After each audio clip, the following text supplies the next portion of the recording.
বুবু, জি। এই ফ্রিজের এত যত্ন নিয়ে কি হবে? মা তো এই ফ্রিজ বদলে আরো বড় ফ্রিজ আনছে। আপা, এত সুন্দর ফ্রিজ বদলা ফালাইবেন? আরে বুবু, এটা তো পুরনো হয়ে গেছে, আর এখন কত আধুনিক সব স্মার্ট ফ্রিজ বাজারে এসেছে। কি কোন আপা, পুরানো সে তো কি হয়েছে, এখনো নতুনের মতো চকচক করে, আর কোনোদিন এক ফোঁটা ডিস্টার্বও দেয় নাই। এর থেকে কি বালা ফ্রিজ আর হয়?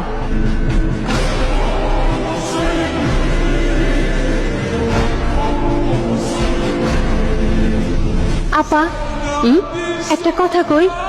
বলো। খালামায় যদি আমার এই ফ্রিজটা দিতেন, তাহলে আমি বেতন থেকে আস্তে আস্তে টাকা শোধ করে দিতাম। খুব বেতনের বাহাদুরি হচ্ছে না, যা কাজে যা।